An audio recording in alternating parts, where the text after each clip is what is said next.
Jesus Christ is risen from the dead. Alleluia. He has defeated the powers of death. Alleluia. Jesus turns our sorrow into dancing. Alleluia. He has the words of eternal life. Alleluia. Alleluia. Christ is risen. He is risen indeed. Alleluia. Hear the gospel of our Lord Jesus Christ according to John. Glory to you.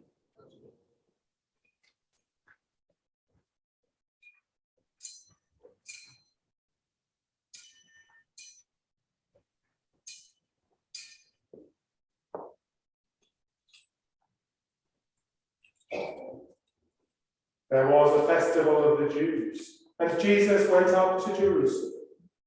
Now in Jerusalem by the sheep gate there is a pool, called in Hebrew Bethzatha, which has 5 porticos. In these lay many invalids, blind, lame, and paralyzed. One man was there who had been ill for 38 years. When Jesus saw him lying there and knew that he had been there a long time, he said to him, "Do you want to be made well?" The sick man answered him, "Sir, I have no one to put me into the pool when the water is stirred up, and while I am making my way, someone else steps down ahead of me." Jesus said to him, "Stand up, take your mat and walk." At once the man was made well, and he took up his mat and began to walk. This happened on the Sabbath day. This is the gospel of the Lord. Praise to you, O Lord.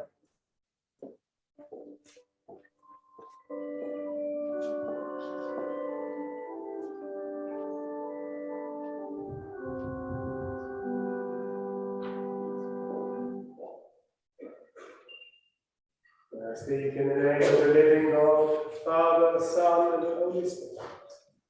Amen.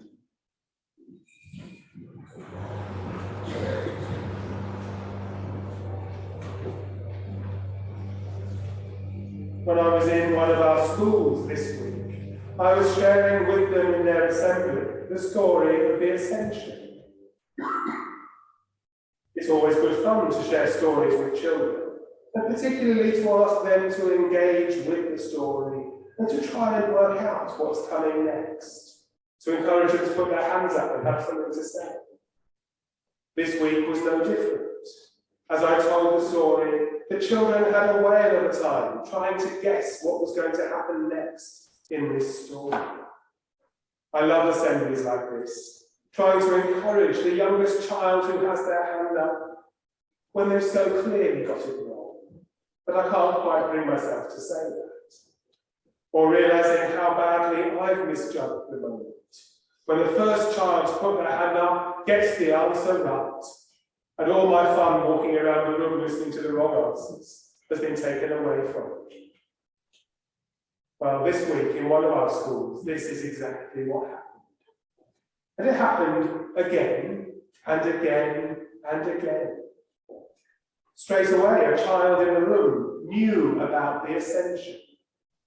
Straight away, another child knew that once Jesus had ascended to the Father, 2 angels were left with the disciples. Straight away, yet another child wanted to tell me that angels are always good for us, and that they help us when we're confused. And this child used the example of the angels in the tomb on Easter morning to demonstrate his point.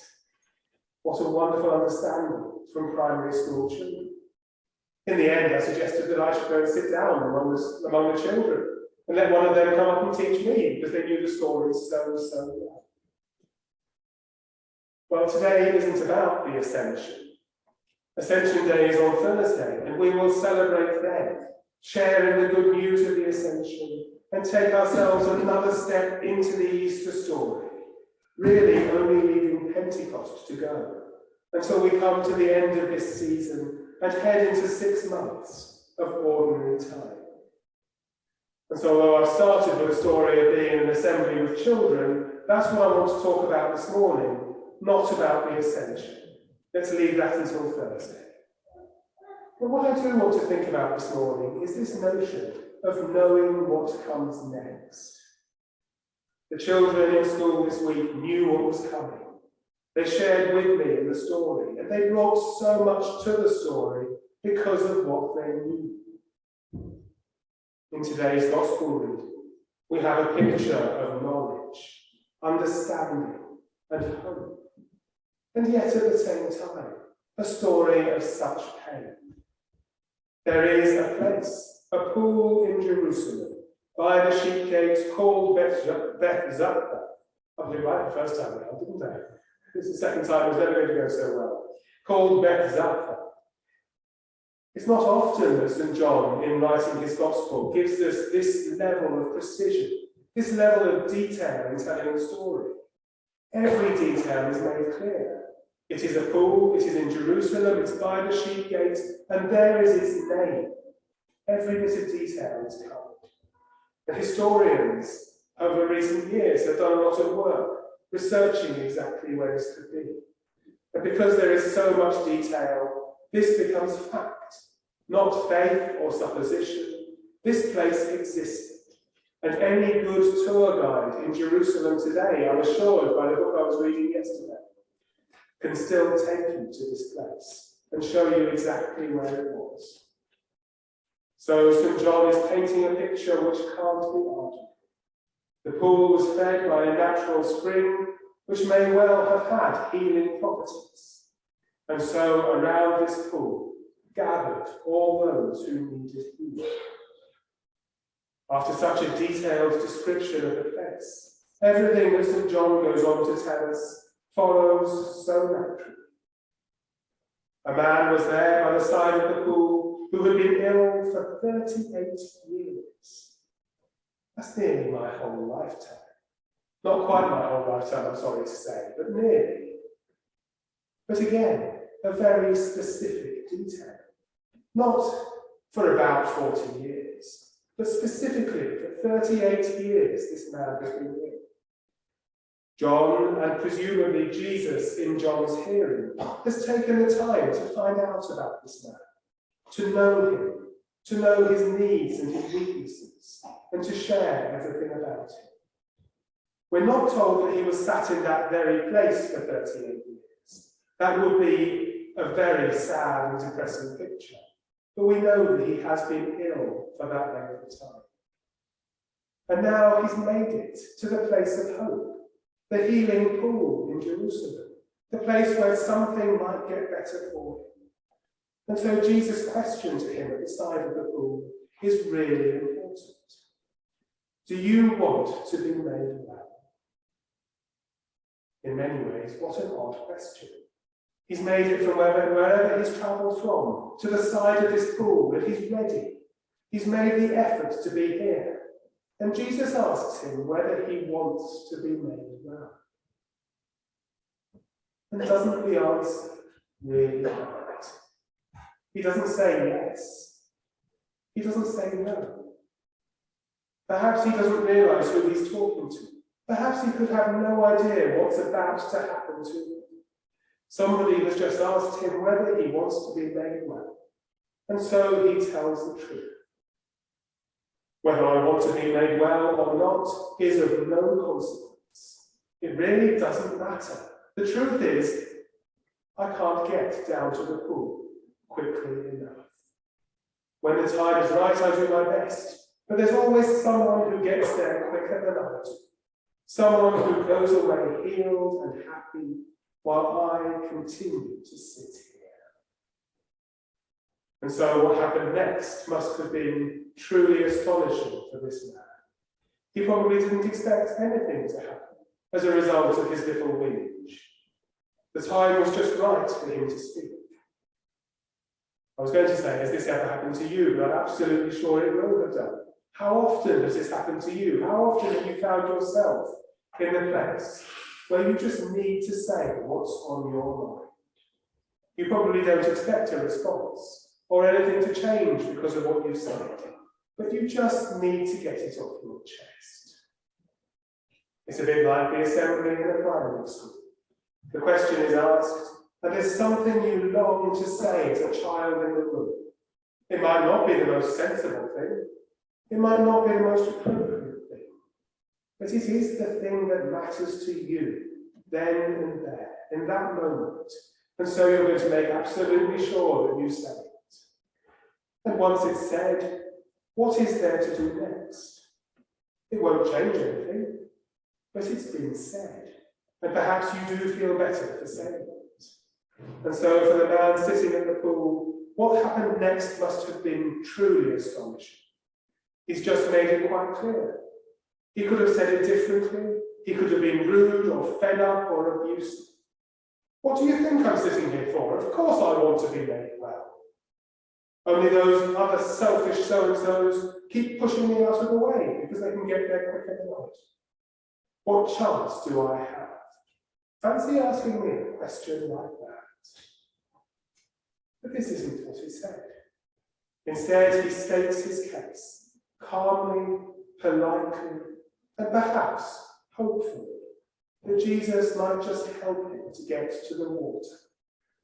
Perhaps he had hope, faith in the goodness of humanity, that this man who had asked him such a question might actually care enough to be the one to help him. But surely he never thought to expect the answer that he actually got from Jesus. Stand up, take your mat, and walk. Suddenly there's no need for healing springs or pools. Suddenly there's no more waiting. Suddenly he can do what he hasn't done for 38 years. Stand up, take your mat, and walk. Not what he would have expected. But at the end of this story of extraordinary detail from St. John, this is what happens. For one man, life was changed in an instant. But the story isn't quite finished. We can't come to the end of this account without noticing that there is one more sentence at the end of the story, one more twist, one more moment of amazement. You may have felt it didn't quite fit on the end of this story, but we're offered it anyway. Now that day was a Sabbath. As though this was somehow the most unusual part of the whole story that we've just heard. Jesus did what he did. He healed this man, performed this miracle on the Sabbath. Well, with our knowledge of the gospel stories, you might want to imagine what happened next. If you were in a primary school assembly, you might suggest that Jesus was going to get into trouble for performing this work on the Sabbath. It happens so often, doesn't it? But if we read on to the next verses of this story, we get another unexpected shock. The first thing that happens to the man who has been healed, once he does what Jesus tells him, picks up his mat and goes home, is that he's told off by the authorities for carrying his mat on the Sabbath. This is a story full of the unexpected. This is a story full of things happening that the people involved in them could never have imagined. For this man, being told off for carrying his mat on the Sabbath was probably the best thing that could ever have happened to him. An hour earlier, he could never have imagined he'd be told off for carrying his mat anywhere or at any time. Perhaps you could argue in this Easter season, this isn't an Easter story. And although we're still in this season, we are now coming to its end and getting ourselves ready to spend 6 months hearing the story of Jesus' life and ministry from St. Luke's Gospel. But before we do this, we hear this story today, which hangs as some sort of a linchpin between these two seasons.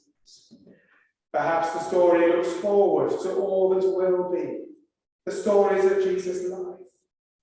But also perhaps it does draw us back over the last 6 weeks and all the stories of the resurrection that we've heard. Perhaps they are better known stories than this one. Stories that primary school children know well and can confidently answer questions about. But in reality, they are no more extraordinary, no more life-changing, and no more remarkable than the story that we have shared today. This is the essence of our faith. Christianity is extraordinary. It is remarkable. And most of all, it is life-changing. Jesus' presence was life-changing for the man at the pool. And it should be no less life-changing for anyone who comes to hear of his story, to know his love, and to walk with him in his resurrected life. And so let us pray today that our lives may be changed by Christ's presence in us, that we might show to others what that presence is to us, and that we may continue to live as we approach Ascension Day at the end of the Easter season as a resurrection people, recognizing the risen Christ in all that we are and all that we do, today and every day. Amen.